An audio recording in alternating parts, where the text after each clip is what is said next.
but it really does follow most of the steps that we, MicroStrategy, went through in this process. And I think it'd be very beneficial for all of you to experience something similar.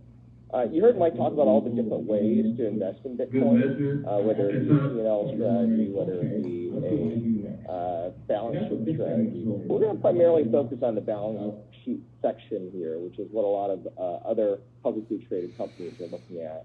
And so we'll walk through it top down. But the first piece, before you really start anything, is you really want to figure out what is your purpose. Right? Is this a P&L strategy? Is it a balance sheet strategy? Do you want Bitcoin to be your primary treasury reserve asset? Do you want it to be a portion of your investments? Do you want to get into Bitcoin mining? Do you want to run a Bitcoin node? Do you want to get on the blockchain? Do you want blockchain analytics or blockchain technology to be part of what you want to do? And this is really a conversation that needs to happen at the executive level, right? It's a major strategic initiative for a company. And for us, we had these discussions with Mike, with myself, the rest of the executive team, and the board. And you'll see as we go along here, getting that level of alignment is critical.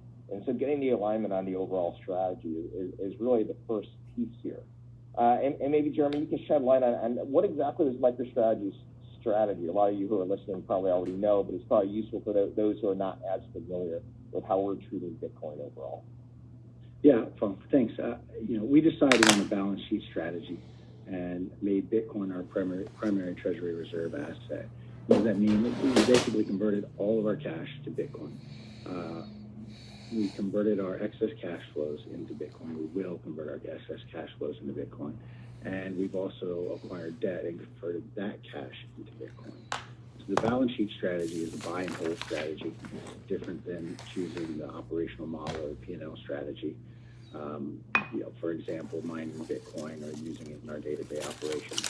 It's a very straightforward approach that we felt made the most sense for us, given the company is a business intelligence company, and the vast majority of our employees, 2,000 or so, are focused on developing business intelligence products and supporting our customers. Yeah, and that's an interesting point you made there. Even though this is a pretty fundamental part of our strategy and our valuation, it doesn't have to be that distracting, right? You want the executive team, you want the board aligned. But of 2,000 employees in our company, probably 5 FTEs were able to pull this all off in a fairly short period of time. And that gets into this next piece. What is the internal team, right? Who is really going to work on this so that you can move quickly, nimbly, but also have all the right experts in place? And in this case, you want to know who the champion is. In our case, it was Mike. As you probably all know, Mike Saylor, our CEO, is our champion. You want to get a finance working team together. You need the CFO in place. That's myself, Chief Accounting Officer. You want somebody who's responsible for SEC reporting. If you're a public company, you want a treasurer. You want somebody representing tax, internal audit, investor relations. All those pieces are pretty important. And there are all dimensions that you need to be aware of and work through. Also getting a legal team in place, right? Our general counsel, who you hear from later, Ming Shao, critical from a legal perspective. Having attorneys on the corporate side and also attorneys on the contract side lined up. And then there's an important, sometimes not thought about component, which is your technology team, your IT team. In that particular case, your CIO and or your CISO need to be involved because there are security matters and risks that arise with investment in Bitcoin also. And then bringing that team together, talking about the purpose, talking about the objectives, and then really starting to lay out a timeline and a roadmap, right? Like with any major project that you take on as a corporation, we want to have a timeline and a roadmap in place. Who owns what are the key activities? Jeremy, maybe it's useful for you to shed some light on the timeline that MicroStrategy went. Yeah, the timeline, there's a lot going into the planning effort, but the timeline, I think it took about 4 months for the planning phase, and it includes all the things that Phong just talked about, getting alignment on strategy and identifying the team and getting a sense for the types of things that you're going to be tackling. And during that time, obviously, it became clear for MicroStrategy that Bitcoin was the asset class with the best store of value and upside. So we had made our decision. And once we were aligned on that strategy and the overall plan, I think it probably took about 2 months for us to complete the process of executing whether it be board approvals, executing on the plans for governance, finance, and IT considerations, and onboarding our vendors and being able to acquire Bitcoin. Great. And the final, I'd say, pre-planning step, if you will, now that you have your strategy in place, you've got your internal team in place, really getting a team of advisors in place. And this is pretty critical. There are probably in the number of dozens, not hundreds, of people in the U.S. who work in the intersection of Bitcoin and of corporate law and of corporate accounting and finance, who really have been working in this space for a long time, call it 5-10 years. You'll hear from some of them later today on the legal side and on the accounting side, but you really want to talk to and work with those who have done this a few times before, who aren't learning it for the first time. And so on the finance side, on the legal side, you want to have corporate governance attorneys who can advise you. You want to have regulatory and SEC attorneys who can advise you, and the contracts folks. You may have some folks in the house, but here I'd recommend, unless you sort of have people who are really niche and expert in these areas, it's worth going outside and finding folks also to help you out as you undertake this. On the finance side, you want to have some accounting advisors, right? You'll hear from some later today. Tax advisors, folks who understand internal controls as it relates to cryptocurrency, treasury, and then your auditor, right? Like, those who are public companies, you have an auditor, and you want to make sure they're aligned too. And so those are all pretty key pieces. In addition, if you're thinking about investing in a fund, or if you're thinking about raising equity or debt as a strategy also included in here, you want to have some bankers involved. And so getting this team together and defining your strategy, getting the team together, really then lays out all the rest of the steps that you go through from here. And it's something that you definitely don't want to short trip. It's something that you want to think through fairly thoroughly. The next set of steps that we'll talk about is corporate governance. And in this particular case, we'll go a lot deeper in the next session, which is Bitcoin legal considerations. But at a high level, you want to make sure you go through all the steps to inform yourselves, conduct your fiduciary responsibilities, get the board on board. First thing is just do some research, right? Like you may think you know a lot about Bitcoin, which is awesome, but not everyone that's on the team may know a lot about Bitcoin, right? And there'll be varying degrees of knowledge. The awesome part is there's a ton of very good research and documentation, whether it be from large banks, well-respected publications, to YouTube, to Twitter, to articles written all over the place, and including those things that are published by publicly traded companies. We, as I mentioned, have a lot of our materials now available on our website. Also, we have a Bitcoin portion of our website that is more geared towards MicroStrategy and what we've done, but it is also a useful resource. And what you really want to do is bundle up the best things and get everyone up to speed, not just on sort of Bitcoin for corporations, but the background of Bitcoin, right? Like assign them some reading. There's nothing wrong with doing that. It's good to get everyone on the same footing. And the other thing that you do by doing this, and as many of you know, is once you've done the research, and once you've gone deep, it is very intellectually stimulating. And most people, by the time they've gone through it, understand and are big advocates of Bitcoin. So you'll have a team of people not only who are well-read and well-understood, but who now are also driving and all rowing in the same direction. You'll want to put that stuff together and start to summarize also your investment strategies in the past. Right? You want to talk about how does Bitcoin fit into what has happened in the past, right? What are some of the key considerations that then you can use to facilitate board and management decisions and get people on board? And it's there is almost a light bulb, a switch that flips when people start really saying, "Oh, this makes complete sense." Sort of like what Michael and Ross have been through, right? Like there is an education process. Some it takes minutes, some it takes hours, some it takes days, some it takes weeks, usually not months. But when that flip switches, you'll have a team of advocates who are ready to move forward and really just completely change how you look at your business and your strategy.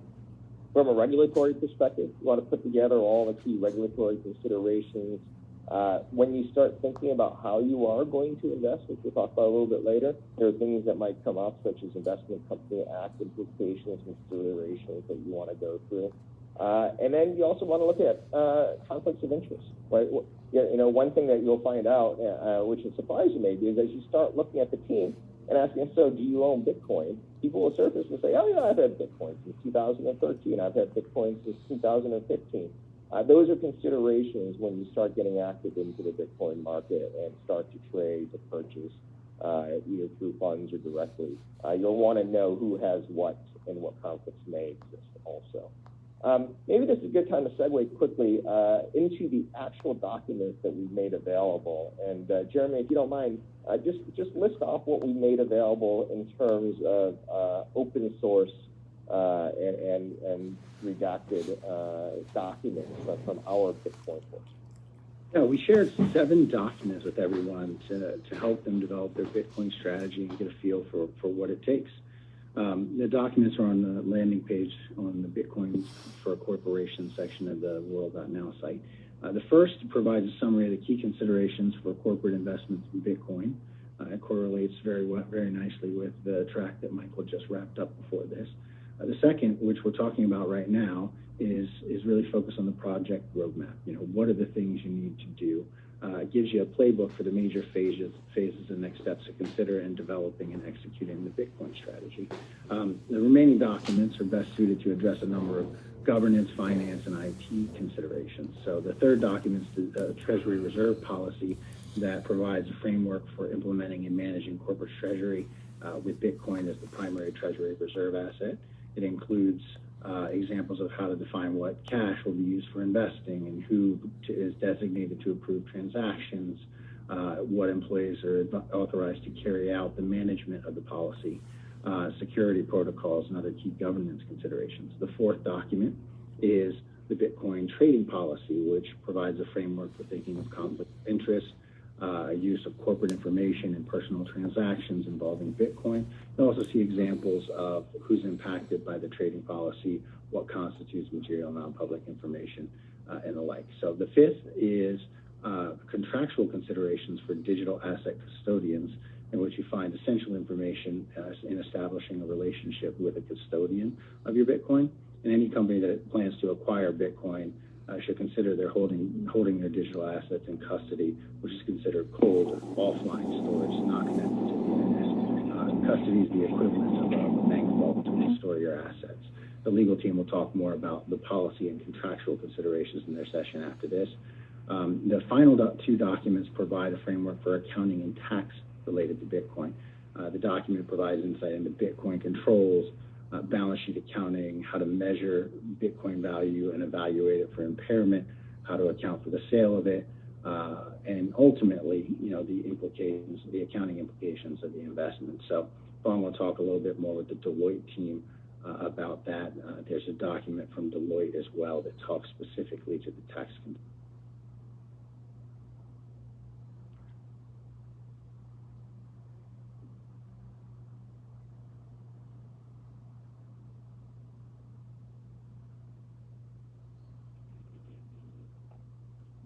What happened? Is everything good? I don't know what's going on. Yeah, we can't get you. He is a corporation, a very There you go. It's back. In a P&L strategy, but even before that, the balance sheet strategy. And there's why every publicly traded company in the U.S. and more so the world should at least have some of their treasury in Bitcoin, if not all of it. And to help with that vision and that belief, these documents can really spearhead the efforts, and so can these sessions. And the only thing I'd wish is that they were here, when we started this process close to a year ago. The other thing is it's very consistent with the ethos of Bitcoin and of cryptocurrency, which is to open source and to share openly the work that we've done. And that's important to us, and we believe in that in terms of a worldwide currency. We believe in that in terms of what MicroStrategy, the company, does. If you think about our software too, right?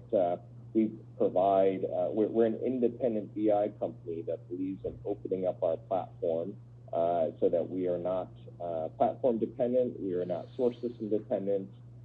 We let people access our code via APIs, et cetera. It's very consistent with what we believe in financially, we believe in from a corporate strategy, and we'll continue to do.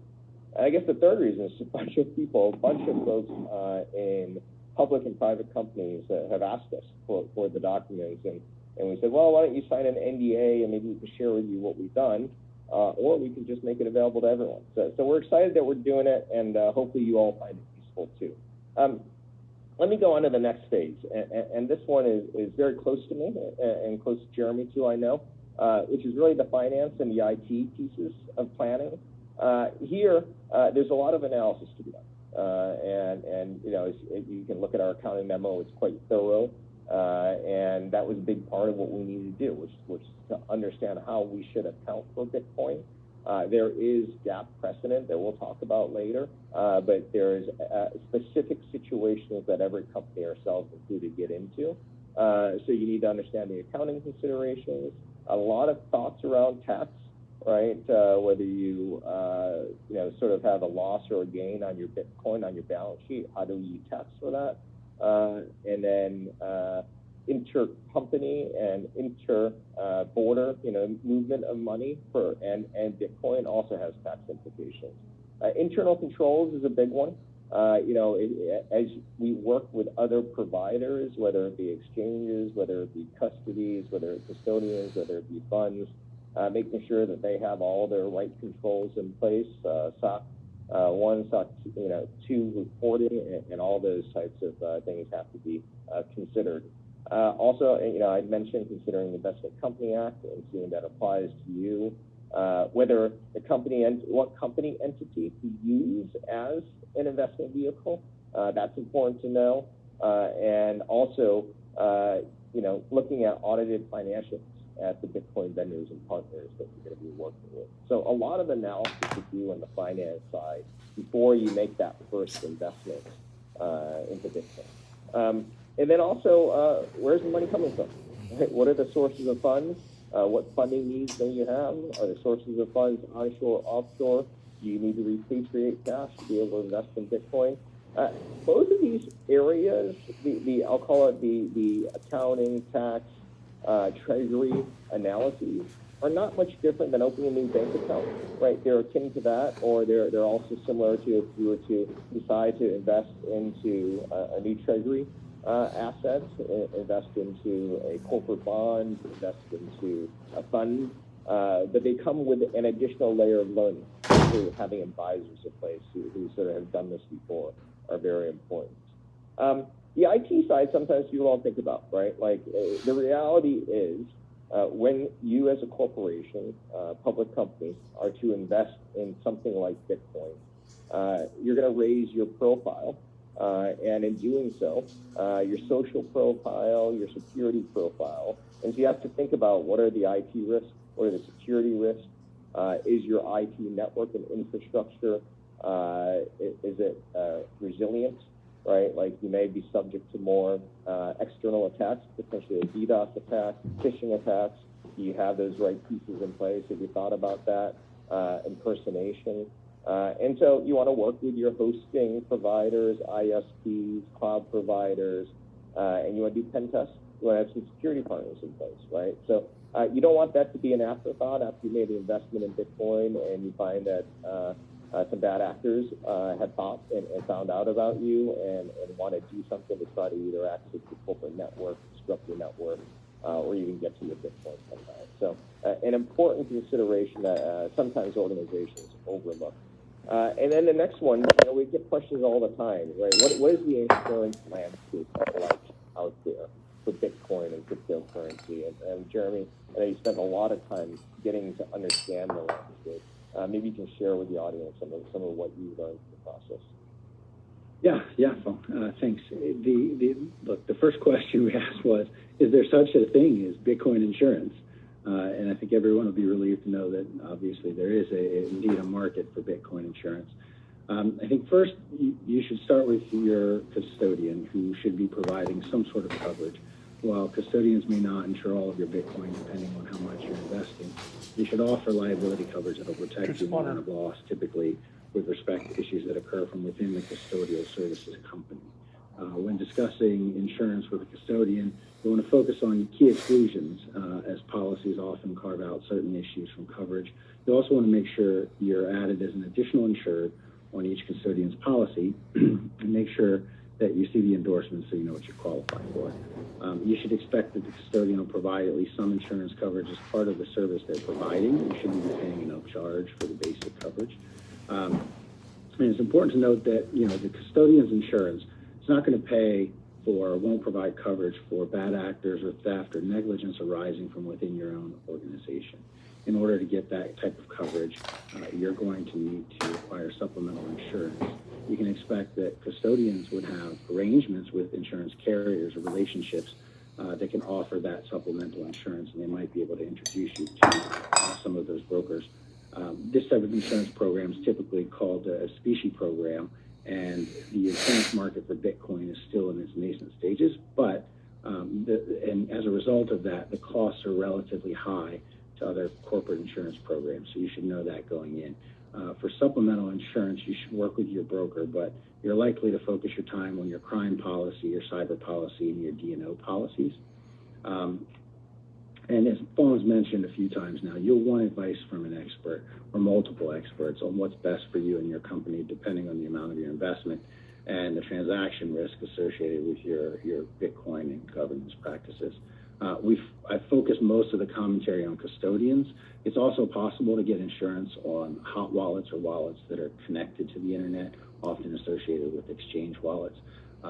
But we don't really recommend holding your Bitcoin in hot wallets in the long term. You can expect that the cost of insurance on those hot wallets will be even higher than custody wallets. Thanks, Jeremy.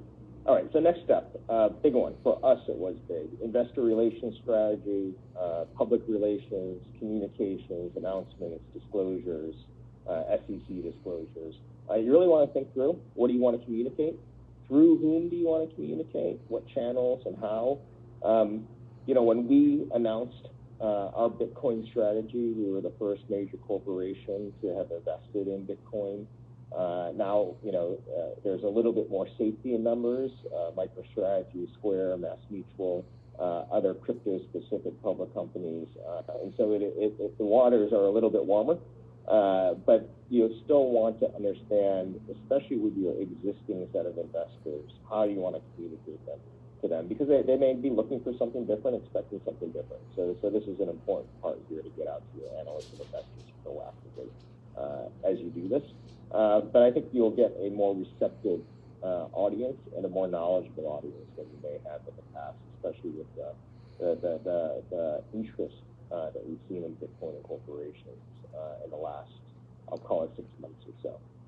And then the final big decision, and this is an important one, is how do you want to invest? Do you go direct and want to own and hold your own Bitcoin through a broker and through a custodian, and that's what MicroStrategy has done, or through several brokers and several custodians, or do you want to do it through a fund?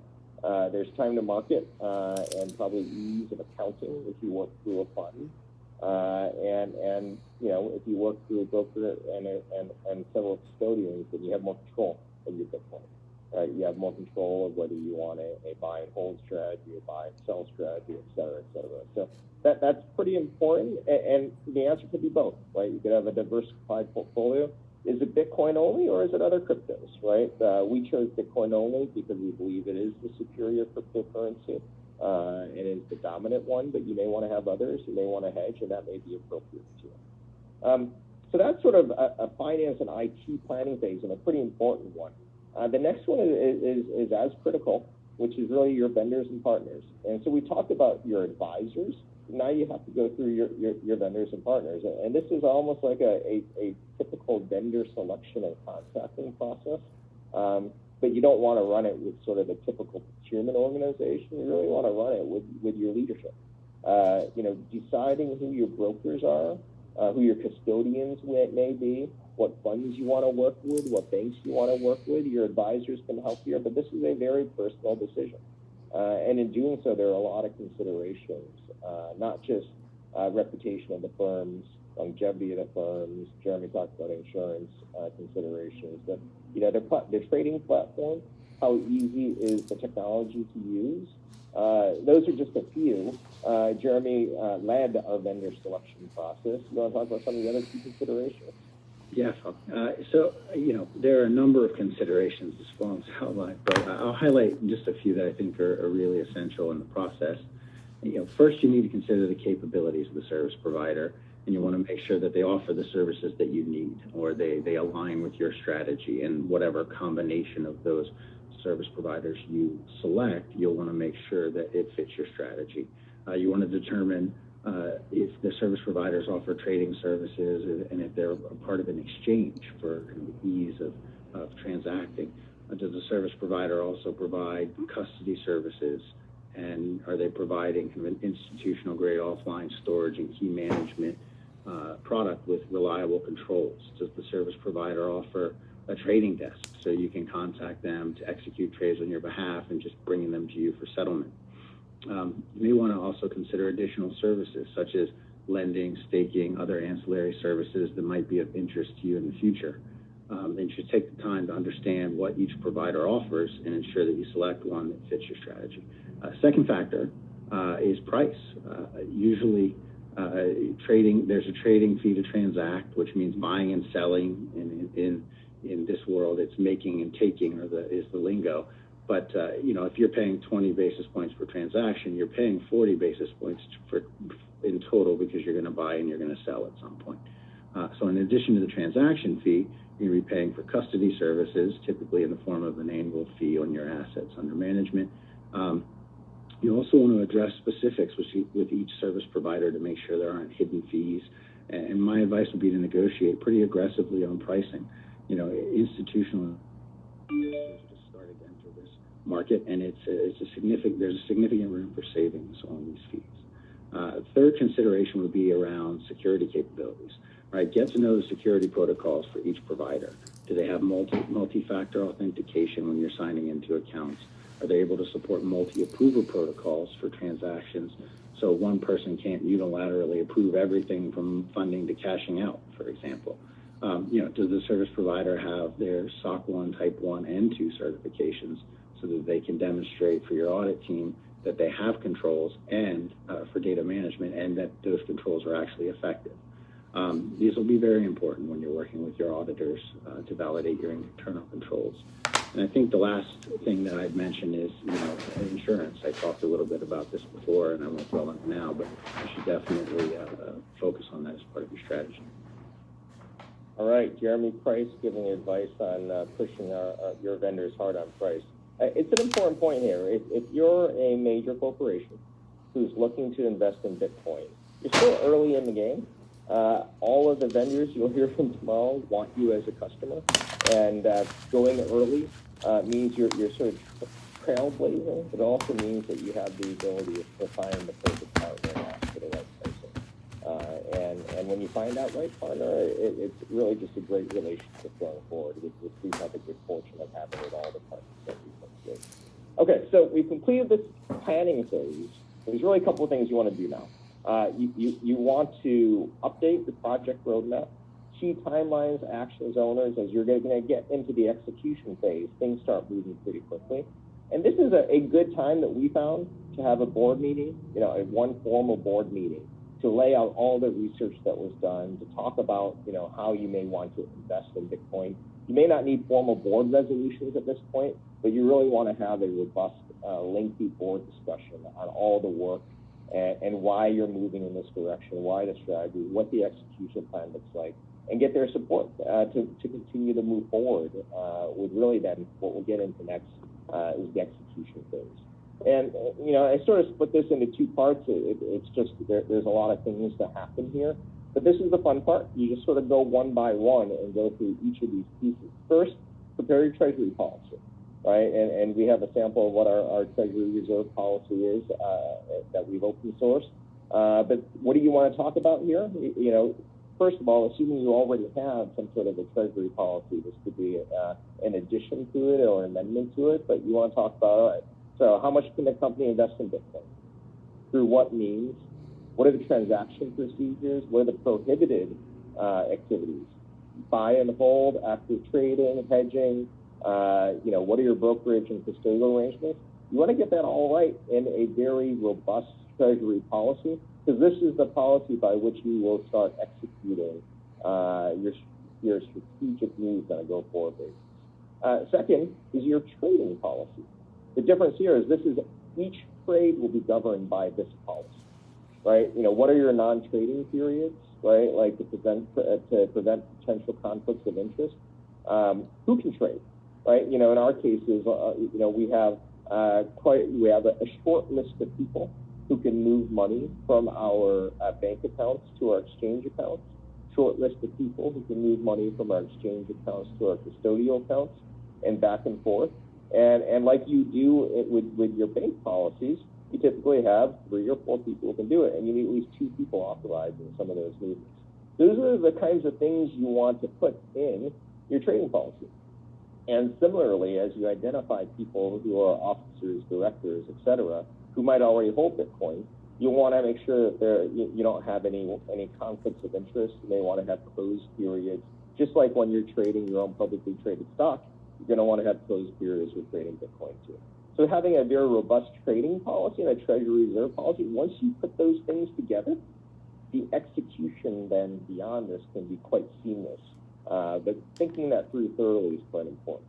Of course, then you want to negotiate your brokerage and custodial agreements. Jeremy talked about the pricing, making sure you get that right. Levels of service, types of trade. Can you pick up the phone and call somebody at any hour of the day? Right, Bitcoin is extraordinarily a 24/7 network. You could trade any hour of the day. Can your broker support that? Right, and is it live? Is it through a electronic feed? How do you make pricing decisions? Those are all the types of things that you want to put in there. What are the limitations? How much can you trade per day? How much can you withdraw per day? Those are all things that you want to have in there. Who are the points of contact within your organization, within your brokerage organization? So these are things that I think are more precedented when you think about traditional securities trading. When you talk about Bitcoin trading, there are less precedents in the institutional world, and you want to make sure you get all those things right up front. And then you want to set up the accounts, your brokerage account, your custodial account, your fund accounts, and that is an important step too. It's not as simple setting up a bank account is actually quite complex for a corporation, so it's a little more simple than that, but there's a lot about, how do you transact? Jeremy, you want to go through some of those details for us? Yeah, sure. In terms of transacting, right, it's really important that you get feedback from your experts on what to expect, right, and how things are going to be done. We couldn't have acted as quickly and with as much conviction or as efficiently as we did without our experts and our partners. You need to consider how and who will execute the process of carrying out the Bitcoin strategy, right? You need to find reliable, accessible employees that you trust that need to be part of the process. I think third, you need to focus on the segregation of duties and controls and how you're going to execute on all of your transacting and the management of the assets. And I think from a controls perspective, it's extremely important. And then, we realized early on that one thing we thought was, or that in retrospect, we think is really important is using a trading desk to execute, especially since we had limited experience executing crypto trades. I'd highly recommend that type of service for institutions contemplating acquiring Bitcoin in any significant quantity. Awesome. And then you want to decide internally who's going to be responsible for transacting. Make sure they're fully trained on the platform. Do some test transactions. Make sure you actually know how this works so that, your first big trade, whatever it is, $1 million, $10 million, $20 million, isn't the first time, right? And it's a lot of fun, but you just want to make sure everyone knows exactly what they're getting into here. And then the last big document is the accounting memo. How are you going to account for this, right? And we'll go through this in nitty-gritty detail in about an hour and a half or so. So I won't go into that too far. You have our accounting memo or version of it out on our website. But think about it, there's three big documents, right, that you need to make sure are in place and well thought through. Treasury reserve policy, trading policy, and accounting memo. A lot of work here, but it will be very satisfying, gratifying work because it really lays the groundwork for how to think about this as a corporation on a go-forward basis. Next set of items, execution phase, part 2. I talked earlier about IT and systems. Make sure you have the right defenses changes in place. Make sure that you have you're ready for anything that might happen in terms of bad actors coming into the organization. You may already have some of these things in place. You just want to retest them, ramp them up, have monitoring in place too. And then you want to go obtain your insurance. Jeremy talked about this. Insurance via your custodian, insurance via your fund, cybersecurity insurance, D&O insurance. Make sure that all those are all in the right place, so everyone feels good about it. And then start putting together your SEC disclosures, right? And there could be quite a few, right, depending on the materiality of the decision that you're about to make. 8Ks, 10Ks, 10Ks, etc. These are all things that you want to work through and think through, and they'll follow in large part some of the things that you've done in your accounting method too. And then your communication strategy, right? We talked about investor relations, but also employee communications. Your employees may wonder, okay, so what exactly are you doing? Why are you doing it? For those who are less well-versed in Bitcoin and whose knowledge might be, circa 2008, they'll ask questions, about sort of the more seedy side of historically cryptocurrencies, and you want to be proactive. One thing we did is some of the education documents that we made available on our website, we made that not just available for all you, but available for our employees too, right? And so getting employees well-versed in what Bitcoin means and cryptocurrency means. And typically, just like with our stakeholders, employees spend a couple hours on this and you become fascinated and very interested in their life. It makes complete sense. Investor relations we talked about, and then public relations, right? What proactive communication channels do you want to use? What I love about this part of the world, when you get into cryptocurrency, into Bitcoin, the public relations channels are quite modern, right? Think Twitter, think YouTube, think Medium, and things like that, blogs. And so you don't have to rely on, print communications. You don't have to rely on your traditional PR firms who may actually not be very familiar with the space and know what to do.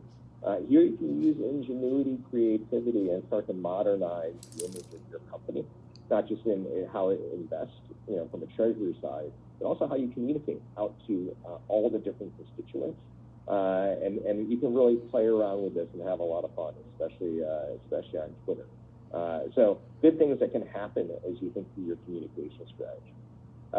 And then you prepare for your big board meeting where approvals are going to be made, right? Associated committee meeting documents, resolutions, conduct the board meeting, go through investment committee, audit committee meetings, approve the treasury reserve policy or the treasury policy, approve the BTC trading policy, approve the accounting policy, usually through an audit committee, approve and agree on brokers, custodians, clear any conflicts of interest.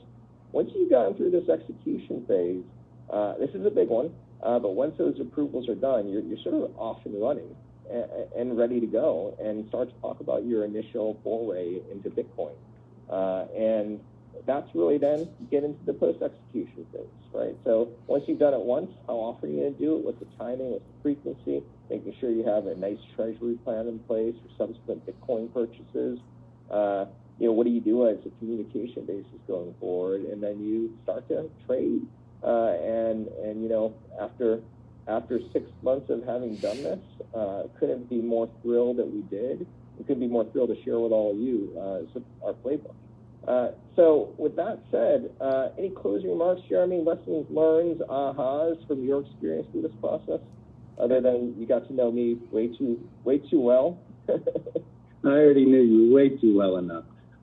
Okay, so yeah, I think there are a couple. So for me, first point would be, don't go it alone, right?